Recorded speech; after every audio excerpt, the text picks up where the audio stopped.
Bienvenidos a nuestro podcast. Nuestros nombres son Lady Patricia Ariza y quien les habla, Lady Fernanda Jamil González, maestrantes en educación de la Corporación Universitaria Iberoamericana.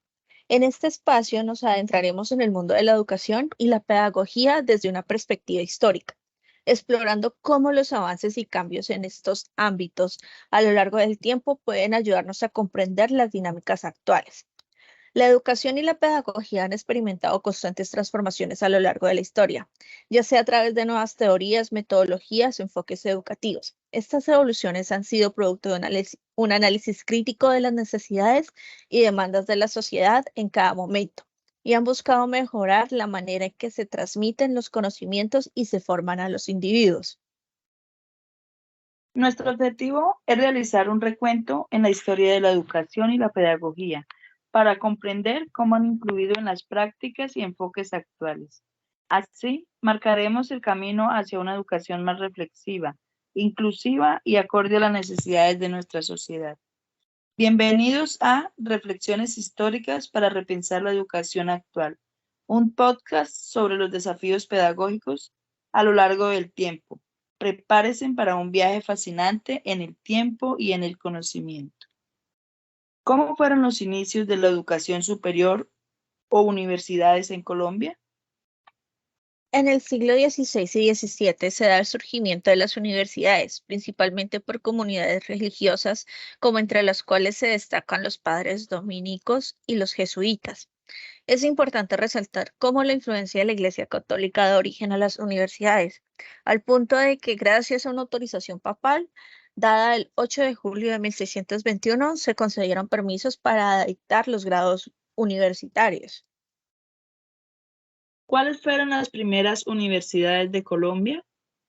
La primera universidad fue la Universidad Santo Tomás en Santa Fe de Bogotá en 1580, dirección de la Comunidad Santo Domingo. Posteriormente, la Universidad Javeriana en 1622, dirección de los jesuitas.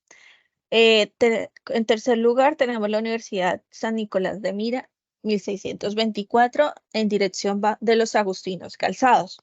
Y por último, la Universidad San Buenaventura en 1747, bajo la dirección de los franciscanos. Es de anotar que el Colegio Mayor Nuestra Señora del Rosario en 1651 se fundó con el objetivo de educar a la élite criolla española. ¿Cómo afectó la influencia europea en el siglo XVIII a las sociedades americanas? La influencia europea en el siglo XVIII tuvo un impacto significativo en las sociedades americanas. La comunicación constante entre los continentes hizo que los movimientos, transformaciones y evoluciones de Europa tuvieran efectos casi inmediatos en las sociedades americanas. Esto llevó a cambios en estructuras políticas, económicas, morales, religiosas y pedagógicas de estas sociedades. ¿Cómo se configuró la educación en el siglo XVIII? En el siglo XVIII se consolidó de manera formal la educación en muchos países, incluyendo el cultivo de habilidades básicas como leer, escribir y contar. Además, la educación ofrecida por la Iglesia Católica tuvo un gran impacto en las sociedades latinoamericanas y fue ampliamente reconocida y legitimada por la participación política de la Iglesia.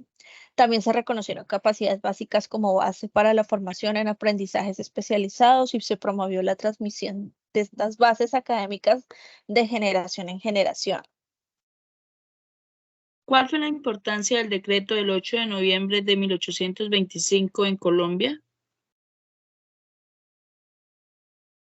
El decreto oficializó la enseñanza de las obras de Jeremy Bentham en el país, lo cual generó divisiones entre las clases élites de la política y la religión debido a los postulados utilitaristas de Bentham. ¿Qué impacto tuvo la ley del 15 de mayo de 1850 en la educación universitaria en Colombia? Esta ley, programada por el gobierno liberal, suprimió las comunidades religiosas y sus obras, incluyendo las universidades. Obligó a los jesuitas y dominicos a abandonar sus obras, impactando profundamente la educación universitaria confesional en el país. ¿Cuáles fueron los movimientos pedagógicos influyentes en Colombia en el siglo XX? En el siglo XX en Colombia se adoptaron la pedagogía crítica y la teología de la liberación. Esos movimientos representados por Paulo Freire y Gustavo Gutiérrez, respectivamente, ejercieron influencia en el ámbito pedagógico y motivaron nuevas prácticas educativas en el país. Ahora, ¿cuál es la función de los municipios en la organización de la enseñanza?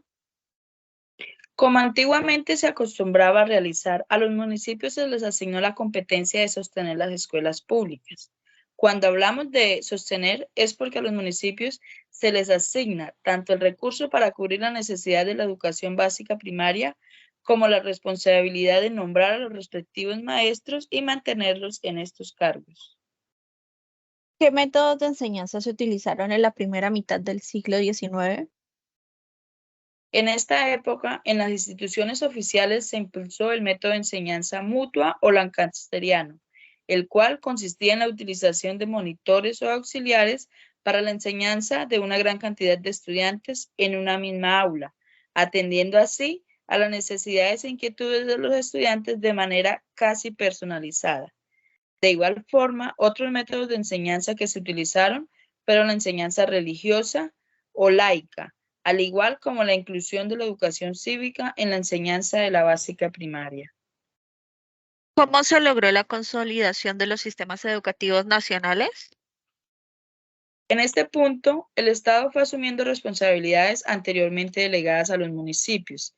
Se logró consolidar un sistema educativo en el cual el Estado era el encargado directo tanto en el financiamiento como en la organización de una estructura del sistema escolar. ¿Cómo fue el proceso de secularización del Estado? Es importante mencionar que anteriormente la educación era dirigida por las entidades religiosas, en este caso el catolicismo.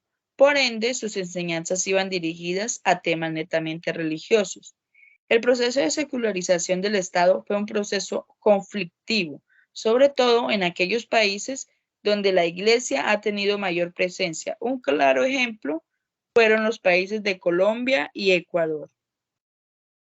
¿Cómo fue el aumento de las tasas de escolarización?